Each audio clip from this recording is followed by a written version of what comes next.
Udah nggak jelas sekarang.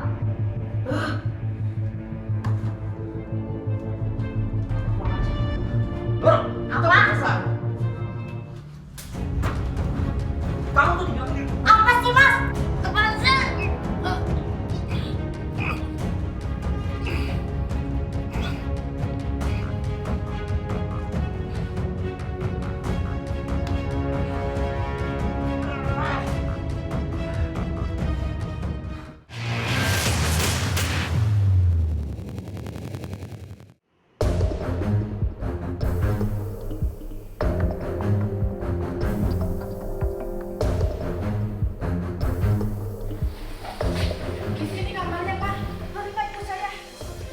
Derap langkah tergopoh 3 polisi menciutkan hati pemilik indekos Bu Jumila Rabu sore 21 Januari 2021. Bagaimana tidak, polisi mengabarkan ada sesosok jasad perempuan di kamar indekos yang disewa Afrizal. Korban baru beberapa jam lalu dibunuh.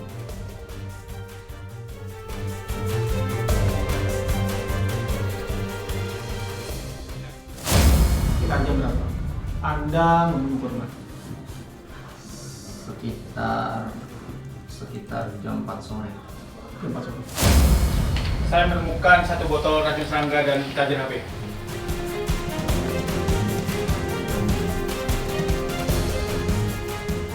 Sontak Bu Jumilah lemas. Pemandangan di dalam kamar indekos mengguncang si perempuan paruh baya.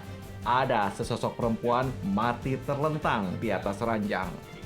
Dari polisi pula, Bu Jumilah tahu bahwa Afrizal si tersangka pembunuhnya. Setelah membunuh korban, apa lagi yang Anda lakukan? Saya mencoba untuk bunuh diri, Pak, dengan menyemprotkan racun serangga ke mulut saya. Tapi itu juga nggak berhasil. Lalu saya mengambil kabel charger, ya itu juga saya batalin, Pak, karena saya pikir saya takut gaduh, Pak. Ya udah, akhirnya saya putuskan untuk menyerahkan diri ke polisi. Polisi tak buang waktu. Dengan identitas korban sudah dikantongi dari keterangan tersangka, Sigi dilanjutkan ke keluarga korban Nurul Fadila. Kami akan ke rumah keluarga korban dulu. Sementara Afrizal sudah di kantor kami. Kami permisi. Iya, Pak. Mari.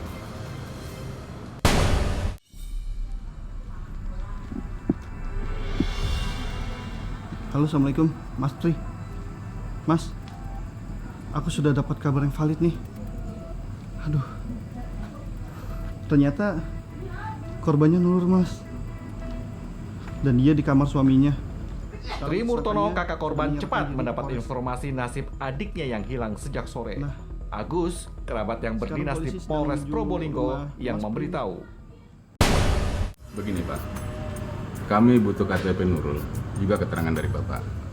Untuk itu silakan Bapak ikut kami ke kantor. Malam itu juga kabar buruk tentang Nurul Fadila sampai di telinga keluarganya. Iya, Pak. Nah, itu Tri datang, Pak, sama Agus.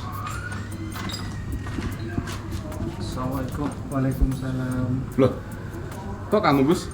Siap, Dan, mohon izin. Warga ini juga masih keluarga saya, Dan. Wah, alah kamu nggak bilang-bilang. Tri, ini ada apa, Tri? Kok Bapak mau dibawa ke kantor polisi? Oh iya, Nurul gimana? Udah ketemu? Dari tadi sore belum pulang, Tri. Sang ayah amat terpukul, apalagi jalan kematiannya begitu tragis. Nurul mati dicekik. Ini kenapa, Mas? Nurul, Pak. Nurul kenapa, Tri? Nurul udah nggak ada, Pak. Astagfirullah. Kok bisa, Tri? Kenapa? Pak, tenang. Suaminya sendiri, Pak, ngelakuin. Ya Allah. Nurul.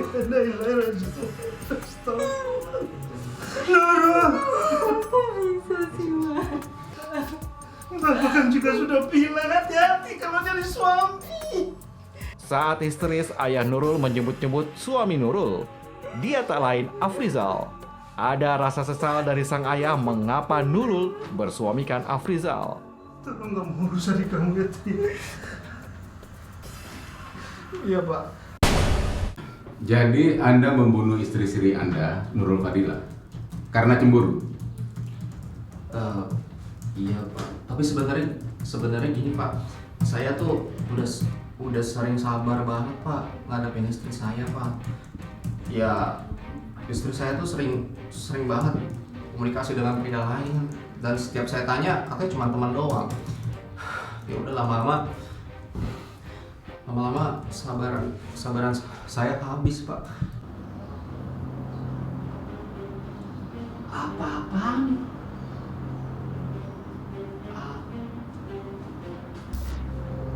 Dia bukan suamiku, tapi gendakku. Oh, jadi dia cuma nganggap aku gendaknya. Sebenarnya apa alasan Afrizal membunuh Nurul, istri sirinya? Afrizal mengaku cemburu. Ia tuduh Nurul telah berselingkuh.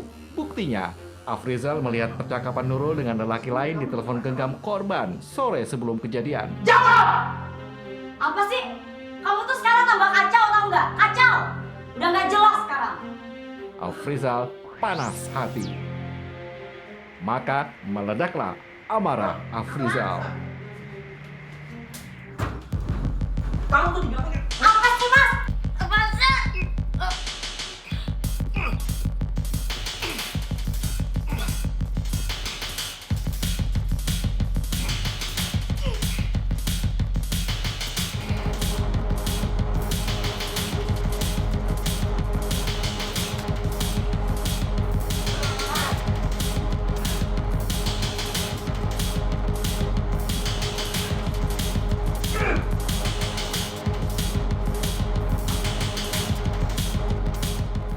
Afrizal panik, tak menyangka Nurul mati. Ia putuskan menyusul dengan menyemprotkan racun anti serangga ke mulutnya. Nyatanya racun serangga tak mempan. Afrizal ambil cara lain, hendak gantung diri.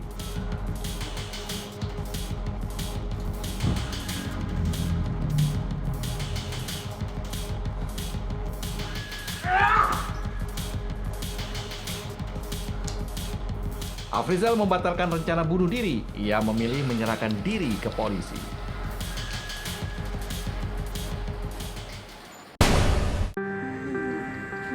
Sang ayah serta 3 kakak kandung Nurul meratapi kepergian satu-satunya anak perempuan di keluarga. Getir. Betapa jauh hari sebelumnya mereka sudah meminta Nurul menimbang hubungannya dengan Afrizal, lelaki perantau dari tanah seberang Riau.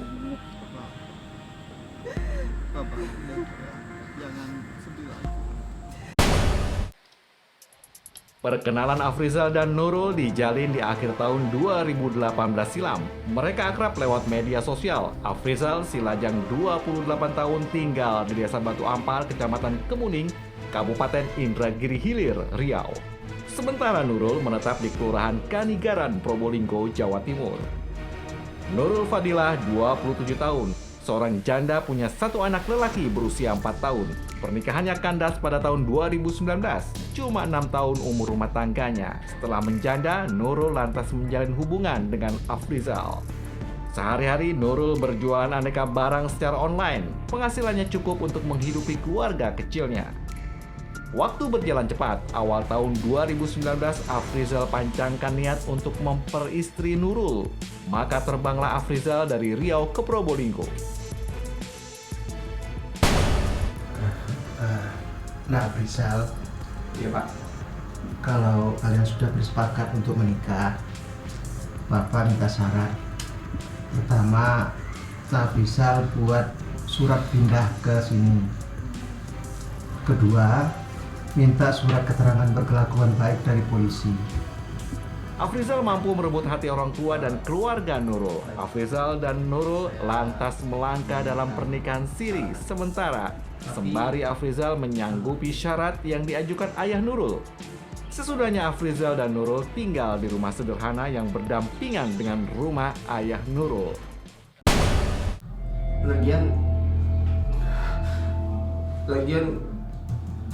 Lagian saya juga sering Pak dipukul sama istri saya, dan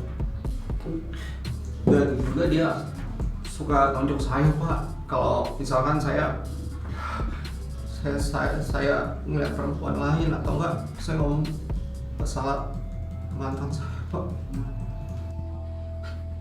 Nurul, Apa sih? kamu tuh kenapa sih? Kalian dulu penjelasanku.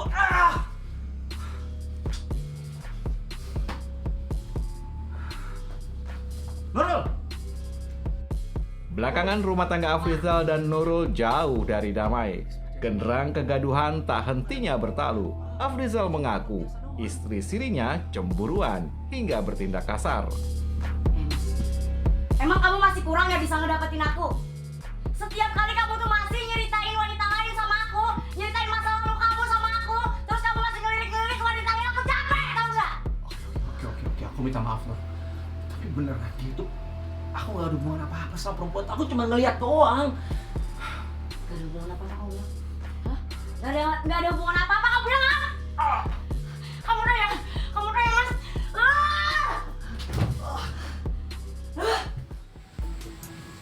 Aku rasa nggak mungkin Nurul ngelakuin itu. Dia tuh lemah lembut loh. Justru sebaliknya suaminya ngelakuin itu.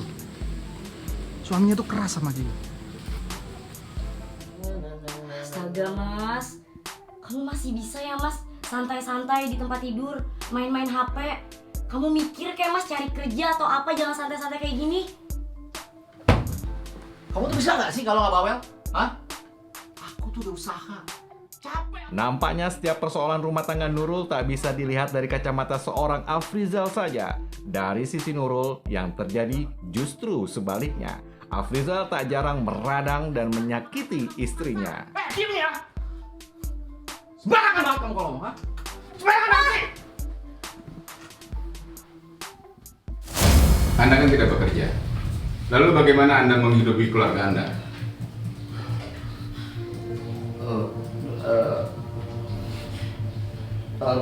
Begini Pak.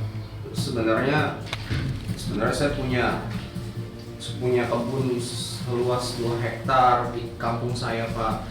Dan saya bilang sama istri saya untuk patungan untuk mengolah kebun itu, dan istri saya setuju masing-masing 10 juta.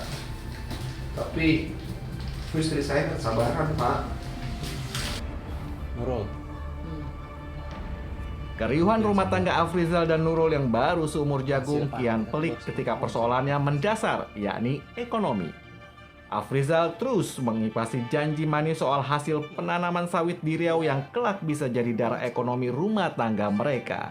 Untuk modal mengolahnya, Nurul menggelontorkan duit sekitar 10 juta rupiah. kan nggak bisa langsung jadi, ya. Sabar ya.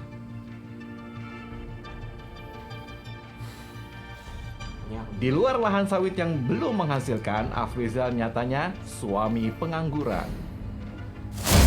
Orang tuanya Afrizal itu kalau nggak salah ngasih tanah seluas 2 hektar untuk ditanami bibit sawit, dan mereka itu patungan.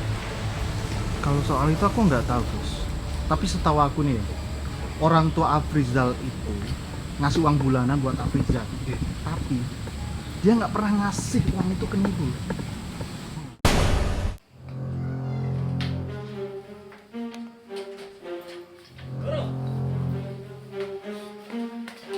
Nurul!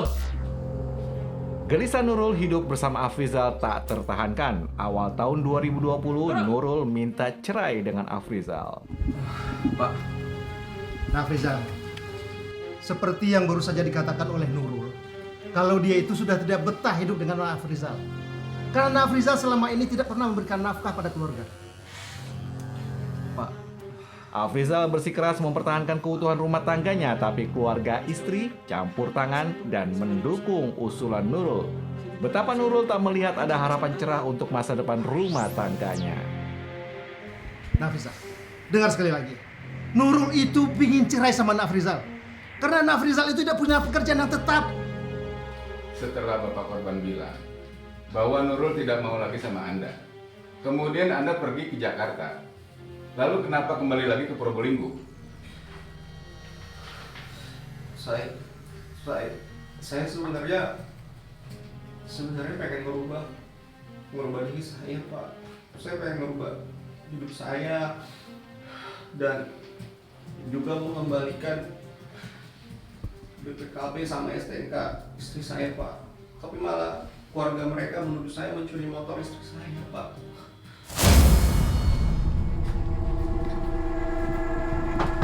Nurul? Nurul? Afrizal seorang yang keras hati. Meski Nurul sudah enggan hidup bersamanya, lelaki perantauan ini tetap saja menggedor pintu hati Nurul dengan dalih ingin memperbaiki kelakuannya.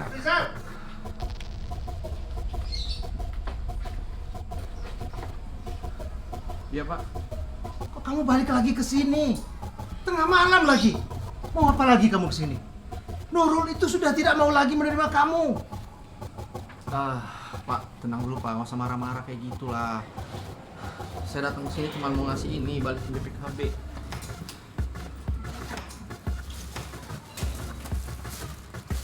Nih. Kamu balikin BPKB sama STNK motor Nurul. Itu BPKB sama STNK ya? Dari kemarin cariin. Oh, kamu bawa kabur ya? Kenapa jadi nuduh saya sih? Saya datang ke sini itu untuk mau balikin BPKB sama STNK motor Nurul. Lagian juga itu kan motor kami berdua. Terus kenapa? Gini loh Gus, aku jelasin Gus. Motor itu ya, itu motor adik saya, si Nurul. Dia yang beli. Rijal, sudah cukup. Adik saya sudah tidak mau lagi berhubungan dengan kamu. Atau ada kata memperbaiki hubungan. Sesungguhnya Nurul dan keluarganya sudah menutup pintu rapat-rapat buat Afrizal. Mereka menilai Afrizal hanya menambah beban persoalan hidup Nurul serta keluarga besar. Sebab itu upaya Afrizal sia-sia. Ia bagai membenturkan kepalanya pada dinding tebal. Dari situ Afrizal kemudian hengkang dan tinggal di indekos Bu Jumila. Sama sepupu saya. Kamu ngaku nggak? Nggak dicek dulu apa? Itu dia nikahnya seperti apa, orangnya seperti apa. Aku nyesel Gus. Dulu ya waktu lamaran, si Afrizal ini nggak ikut.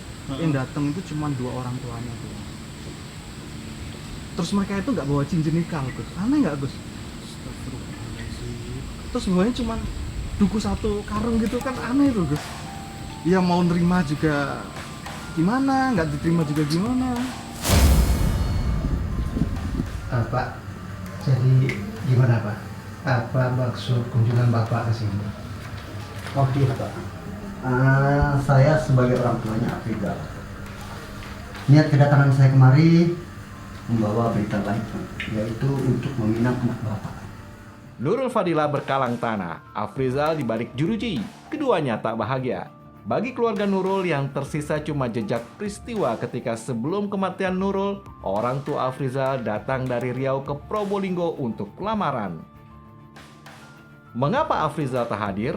Kemana dia? Satu keganjilan yang hingga hari ini masih mengganjal. Kontrak kerja. Jadi ya saya yang mewakilkan. Dan kebetulan sekali nih Pak, saya bawa dukung Ada sedikit oleh-oleh dari kampung. Kacau ya, ternyata Afrizal ini tahanan dan tuh si Nurul ini mengunjungin dia. Coba Mas, suratnya mana?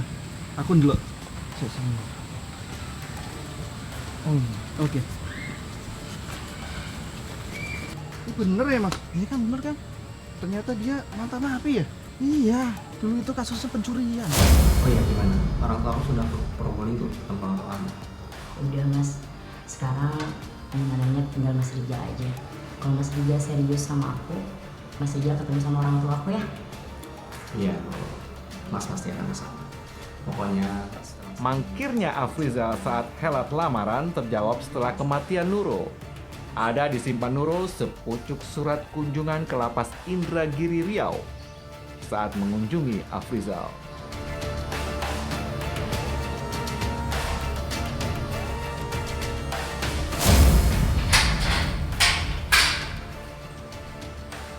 Pak, sampai kapan saya tanya sih?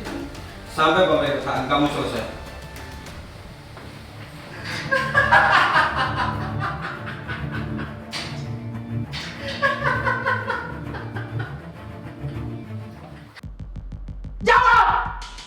Apa sih? Kamu tuh sekarang tambah kacau tau nggak? Kacau! Udah nggak jelas sekarang.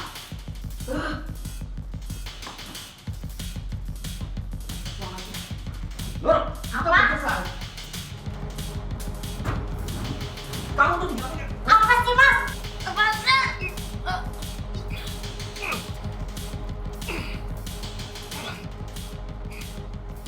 Jadi pelaku ini datang ke Polres Probolinggo kota, lalu kita terima, kita lakukan pengecekan apakah yang bersangkutan itu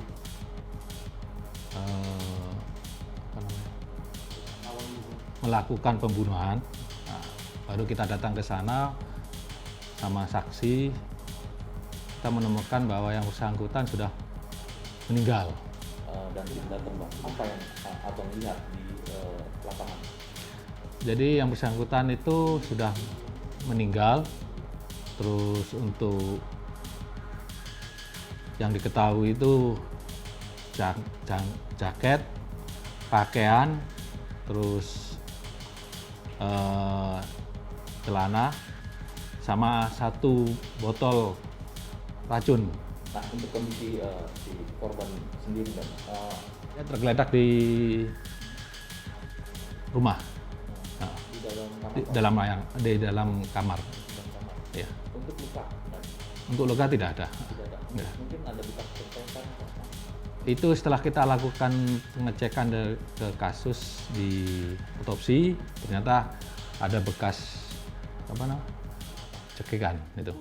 Waktu datang pertama kali ya, dia bilang nggak kalau udah punya istri? Punya, sudah. Ibu tanya? Tanya. Tanya gimana, Bu? Oh, saya sudah punya istri, Bu. Sama cekcok sama mertua itu gitu, Mas. Tapi Dia memaksa saya, Pak.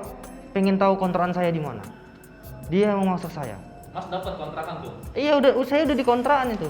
Berapa duit waktu itu? Hah? Kontrak berapa duit? 250. Setengah bulan kan Pak saya di situ kan, Pak. 250. Sudah saya bayar kan. Mas dipaksa? Iya, dipaksa. Gimana, Bang? Ngontrak di mana gitu. Saya kalau jalannya nggak tahu Pak, saya di sini masih baru Pak. Saya ngontrak. Dia maksa Pak. Ngontrak di mana? Aku mau ke sana. Nggak usah kemari, nanti buat masalah. Nggak usah kemari. Saya ngomong sama dia. Kamu udah punya laki-laki lain ya? Kamu teleponan sama laki-laki lain? Nggak ada. Terus saya rampas HP-nya Pak. Saya rampas HP-nya. Saya cek. Dia sempat ngambil nggak? Jangan. Enggak, iya, awalnya sempat ngambil. Saking takutnya itu tadi kan, takut ketahuan semua rahasianya itu kan. Dia sempat ngambil. Sempat ngerampas dari tangan saya.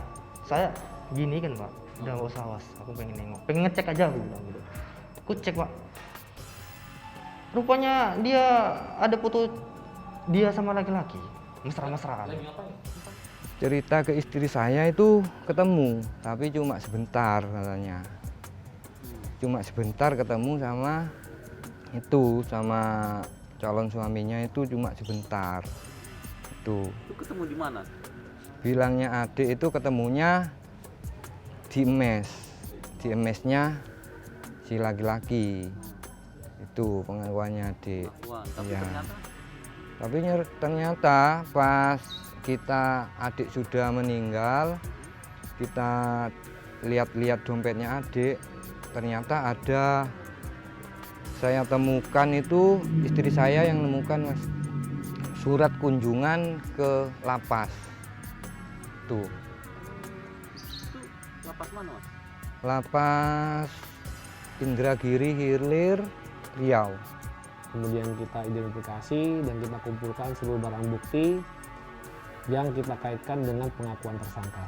Dan saat ini tersangka sudah ditahan, kita proses penyidikannya, kemudian kita kenakan pasal 338 KUHP, pasal pembunuhan dengan ancaman maksimal 15 tahun. Untuk motif melakukan pembunuhan dengan modus mencekik karena dibakar oleh api cemburu dan emosi kepada korban.